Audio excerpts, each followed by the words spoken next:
আজকে আবার আমাদের ফিরে যাওয়ার দিন। ইন্ডিয়া থেকে আমরা আবার ইউএসএ চলে যাচ্ছি।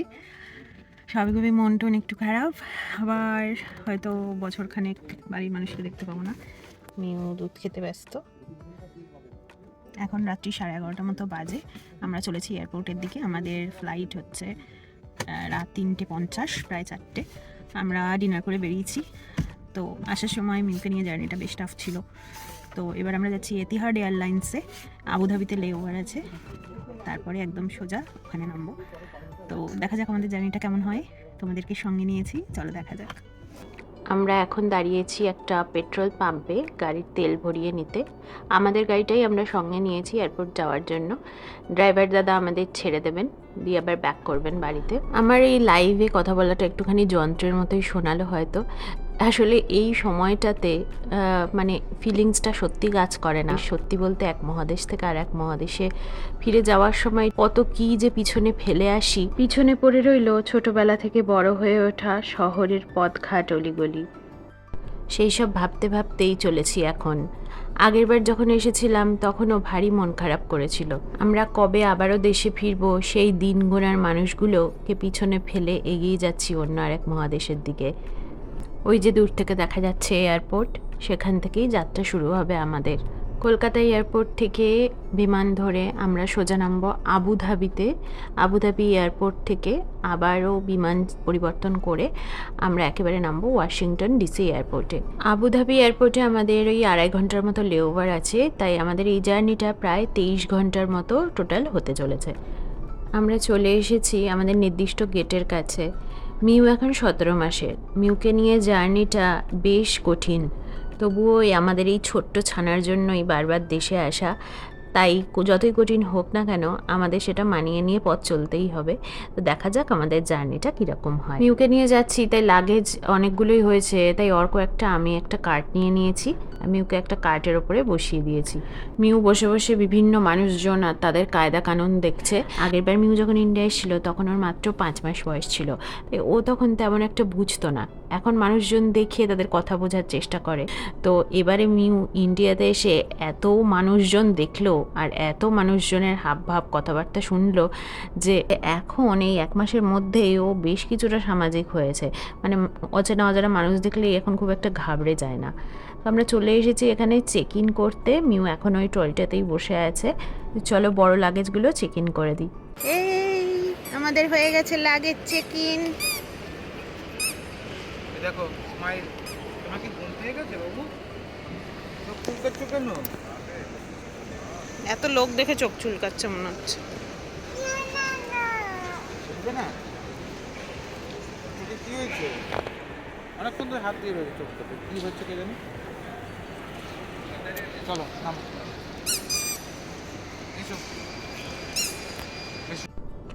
আমরা চলে এসেছি আমাদের নির্দিষ্ট গেটের কাছে, যেখান থেকে আমাদের বোর্ডিং হবে। আসলে এখন অনেকটাই রাত হয়ে গেছে, রাত বাজে এখন প্রায় 1:30।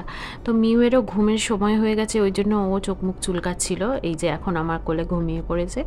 আমরা আমাদের গেটের কাছে বসে অপেক্ষা করছি। আমাদের ফ্লাইট রাত 3:50-এ, তো 3:15 থেকে বোর্ডিং শুরু হবে। গোটা জার্নিতে মিউ যতটা ঘুমোয় ততটাই মানে আমাদের জন্য ভালো এবং ওর জন্যও ভালো। তাই বোর্ডিংয়ে অ্যানাউন্স করার পর আমরা যাবো বলে ঠিক করেছি। তার আগে মিউকে তুলবো না। অ্যাকচুয়ালি যে রাতের ঘুমটা রাতের টাইমিং অনুযায়ী ও ঘুমোচ্ছে, সেই জন্য ওকে যদি তুলে দেওয়া হয় জোর করে তাহলে ও কান্নাকাটি করবে। চেষ্টা করব ওকে আলতো করে তুলে নিয়ে গেটের কাছে যাওয়ার। তো টাইম হলে চলো যাওয়া যাক।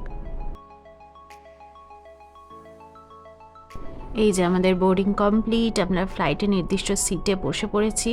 গায়ে একটা কম্বল চাপা দিয়ে দিয়েছি, কারণ এই ফ্লাইটটাতে দেখছি ভালোই বেশ শীত শীত করছে। আর সাকসেসফুলি মিউকে ঘুমন্ত অবস্থাতেই তুলে নিয়ে ফ্লাইটে উঠতে পেরেছি। যাওয়ার সময় মিউয়ের আলাদা সিট বুক করেছিলাম, আসার সময়ও করেছি। 2 বছর বয়স পর্যন্ত বাচ্চারা আলাদা সিট বুক না করে অন ল্যাপ হিসেবে ট্রাভেল করতে পারে। টিকিট কিন্তু সিট বুক না করলেও কাটতে হয়, খালি ফুল অ্যামাউন্ট লাগে না সেক্ষেত্রে। কিন্তু মিউয়ের জন্য আমরা সিট নিই যাতে এই দীর্ঘ যাত্রা মিউ আর আমাদের জন্য আরামদায়ক হয়। কলকাতার মাটি ছেড়ে আমাদের বিমান আকাশের দিকে ওড়া শুরু করে দিয়েছে। আমাদের এখনও সিট বেল্ট সাইন অফ হয়নি, তাই ইনফ্যান্ট সিট বেল্টের সাথে মিউকে আমার সাথে বেঁধে রেখেছি। সিট বেল্ট সাইনটা অফ হলে মিউকে আস্তে করে শুয়ে দেবো পাশের সিটে। আমি জানালার ধারে বসেছি, তাই এই কলকাতার রাতের দৃশ্যটা মন ভরে, চোখ ভরে এবং ক্যামেরা ভরে উপভোগ করছি। ও দেশে আছে আরাম, আয়েশ, বিলাস ব্যবস্থা, তবু এই বাংলার মাটি মন টানে ভীষণ রকম। পিছুটান ছাড়িয়ে এই যে দূরে চলে যাওয়ার মুহূর্তটা আমার কাছে বিয়ের পর বিদায়ের থেকে কম ইমোশনাল মোমেন্ট নয়। রাতে আমাদের ডিনারে এই সমস্ত কিছু দিয়েছে। মিডল ইস্টে যে সমস্ত এয়ারলাইন্সগুলো হয় সেগুলোর সার্ভিস খুবই ভালো এবং খাবার দাবারও একদম পেট ভরা, প্রচুর খাবার দাবার ঠিকঠাক টাইমেই পাওয়া যায়। Omelette, pancake, sausage, salad, fruit, jelly custard, bread এইসব দিয়েছে। মিউ এখনও খুব ভালোভাবেই ঘুমোচ্ছে, আর তাই আমরা এই সুযোগে খেয়ে দিয়ে নেব, আর সুযোগ পেলে একটু ঘুমিয়েও নেব। কলকাতা থেকে আবুধাবি প্রায় 5.5 ঘন্টার জার্নি। আমরা মোটামুটি রাত্রে ঘুমিয়েছি, আর মিউও আমাদের ঘুমোতে দিয়েছে। জানলা খুলে একটা সুন্দর ভোর চোখে পড়লো, তাই তোমাদের সাথে একটু শেয়ার করলাম। সূর্য উঠছে ওইদিকে, তো এখনও ঘুম থেকে উঠে পড়েছে। ওকে এখন টুকটাক খাওয়ানোর চেষ্টা চলছে।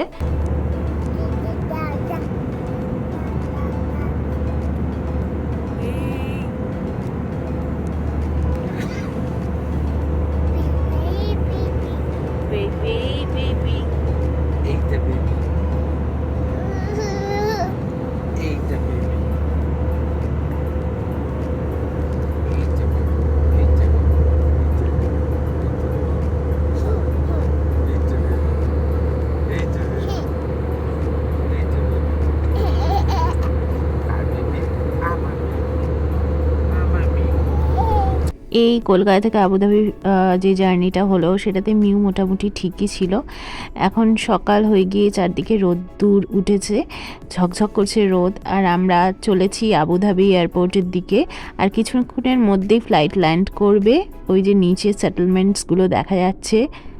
বালির শহর এই আবুধাবি বরাবরই অদ্ভুত লাগে। আগেরবারও দেখিয়েছিলাম তোমাদের, আগেরবার যখন ইন্ডিয়া থেকে ফিরছিলাম সেই ব্লগটাতে। তো চারপাশে কোনো গাছপালা নেই, বালির মধ্যেই গড়ে উঠেছে কনস্ট্রাকশনগুলো। কিছু বাড়ি, কিছু অফিস, স্কুল, হসপিটাল এইসবই হবে নিশ্চয়। ওপর থেকে দেখতে কিন্তু অদ্ভুত লাগে। আর বালির মধ্যে দিয়ে এই সরু ফিতের মতো চলে গেছে রাস্তাগুলো। সবুজবিহীন এই মরুময় জীবন না জানি কেমনই হবে।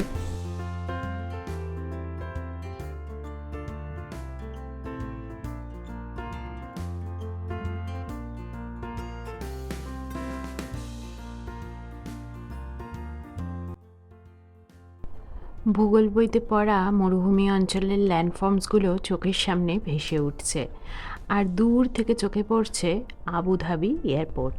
আবুধাবি ইন্টারন্যাশনাল এয়ারপোর্টের এই এয়ার ট্রাফিক কন্ট্রোল টাওয়ারটা একদম অদ্ভুত শেপের। এটাকে ক্রিসেন্ট শেপ বলে, আর এই টাইপের শেপের টাওয়ার পৃথিবীতেই একটাই আছে। এটা এই এলাকার একটা কালচারাল আইকন। এটা দুটো প্যারালাল রানওয়েজের মধ্যে অবস্থিত। দেখতে খুবই ফ্যাসিনেটিং। ওই যে দূরে চোখে পড়ছে এয়ারপোর্টের বেশ কিছুটা অংশ।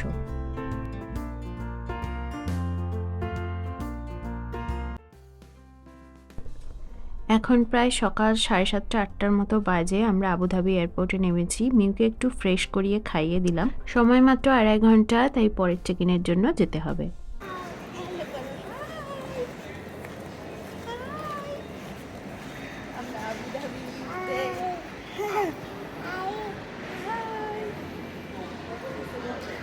আবুধাবিতে চেক ইন করতে যাচ্ছি।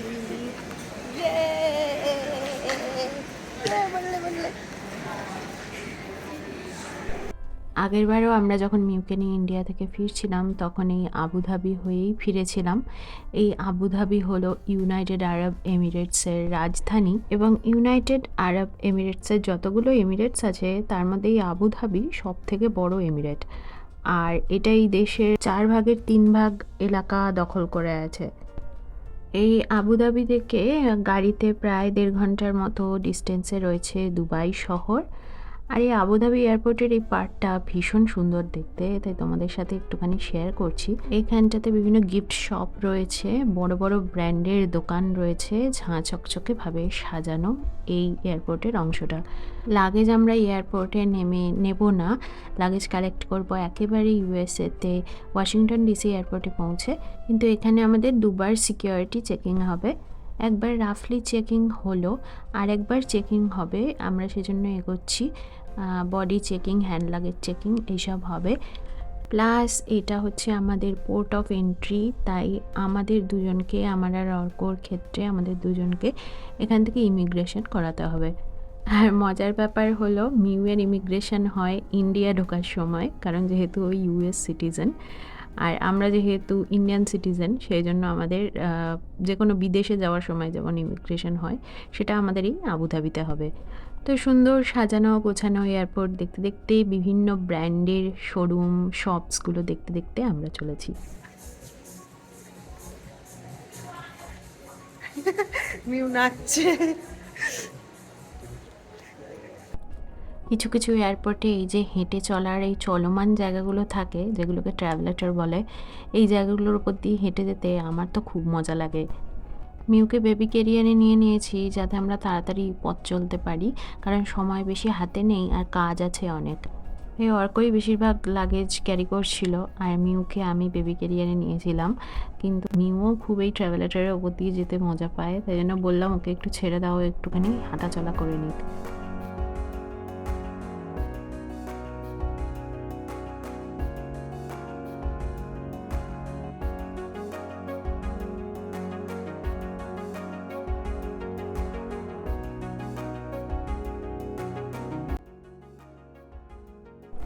গিফট শপগুলো দেখতে দেখতে আসছিলাম, এখানেই আলাদিনের প্রদীপ দেখে আমার বেশ মজা লাগলো। আর মিউকে দেখো দাঁড়িয়ে দাঁড়িয়ে এয়ারপোর্টের শোভা দেখছে, আমাদের সঙ্গে আসার কোনো নামই নেই। এদিকে ফ্লাইটের টাইম হয়ে যাচ্ছে, সময় বেশি নেই। বাই।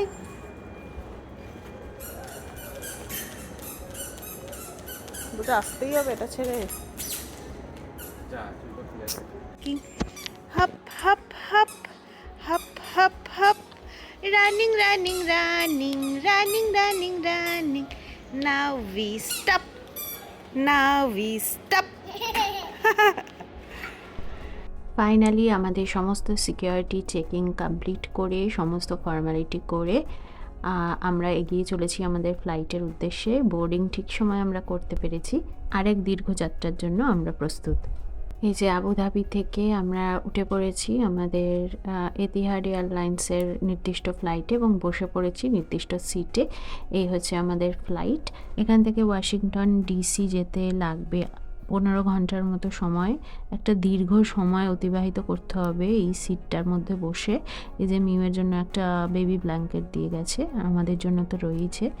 খাবার সার্ভ করে দিয়ে গেছেন, এটা একটা গরম গরম বিরিয়ানির মতো কিছু রয়েছে, চিকেন দেয়া, বিট দিয়ে তৈরি একটা ঠান্ডা মিষ্টি সালাদ, আর এদিকে রয়েছে একটা ডেজার্ট মতো, একটা ব্রেড, একটু জল, এগুলো রয়েছে। সুখবর হলো যে মিউ ফ্লাইটে ওঠার পরে পরেই ঘুমিয়ে পড়েছে, ওকে সিটেও সাকসেসফুলি শুইয়ে দিয়েছি, আর মিউয়ের বাবাও ঘুমিয়ে পড়েছে।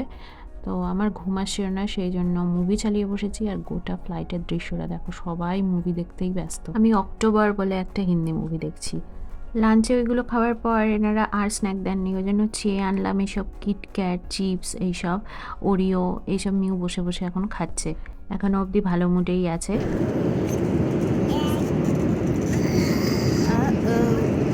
I drop my toy, this is the song.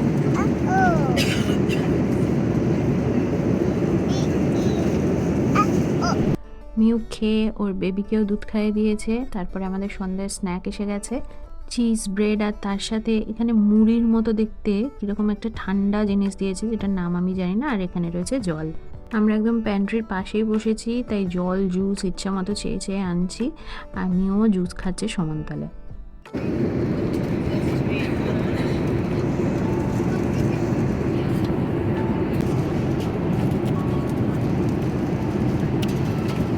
Hello mu.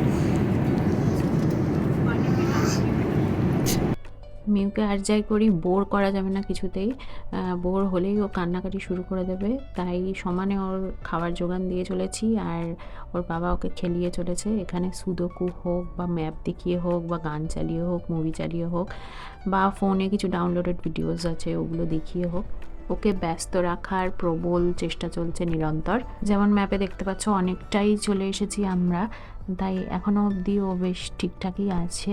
আর আমি এখানে অক্টোবর মুভিটা শেষ করে 3 of Us বলে আরেকটা হিন্দি মুভি দেখতে বসেছি। অক্টোবর মুভিটাও বেশ ভালো, একটা মেলানকালি টিউন আছে মুভিটার মধ্যে, কিন্তু বেশ ভালোই লাগলো।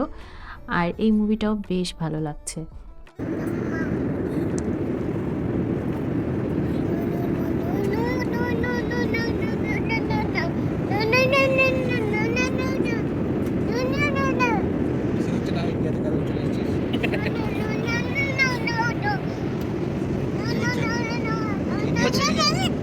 বলছি আমি ফ্লাইটেই থাকতে চাই। রাতে ডিনারে দিয়েছেন পিস রাইস আর চিকেন, সাথে আবারও ঠান্ডা স্যালাড টাইপ কিছু একটা দিয়েছেন যেটার নাম আমি জানি না, আর তার সাথে চকলেট ইয়োগার্ট। সকাল হয়ে গেছে, আমাদের নামার টাইমও হয়ে আসছে। মিউ সেই যে ফ্লাইটে উঠে 4 ঘন্টার মতো ঘুমিয়েছে, তারপর আর ঘুমোয়নি। এই লাস্ট 1 ঘন্টা বাকি থাকতে ও আর ধৈর্য রাখতে পারেনি, কান্না জুড়েছে, তাই ফোন টোন দেখিয়ে ওকে শান্ত রাখার চেষ্টা চলছে। আমরা আর কিছুক্ষণেই নামবো। দীর্ঘ আকাশপথ অতিক্রম করে আমরা অবশেষে ডিসি এয়ারপোর্টে নেমে গেছি। অর্ক ব্যাগেজ ক্লেমে গেছে, আমি আর মিউ বসে আছি বাকি লাগেজ নিয়ে একটা জায়গায়। খুব ক্লান্ত আমরা তিনজনেই। স্মাইল।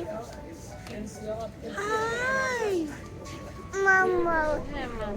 অর্কর জন্য ওয়েট করতে করতে আমি মানুষজনদের দেখছি, কত দেশের কত ভাষার কত জাতির মানুষ আসা যাওয়া করছেন, তার মাঝে এই দেশি মানুষ দেখলে মনটা একটু করে নেচে উঠছে। মিউয়ের কাণ্ড দেখো, লাগেজ এক দফা কালেক্ট করে এনে অর্ক কার্টে রেখে গেছে, মিউ সেই বিশাল কার্টটা ঠেলবে। খুবই দায়িত্ববতী মেয়ে আমার। মাম্মাম। এখন এখানকার টাইম অনুযায়ী বিকেল 5টা মতো বাজে, সূর্যের লাল আভায় আকাশ রাঙা হয়ে আছে। এই যে আমাদের লাগেজ, আমরা কিছুটা বিফোর টাইমেই নেমে গেছি। আমাদের এখানকার গাড়িটা নিয়েই আমাদের এক বন্ধু আসবে আমাদের পিক আপ করতে।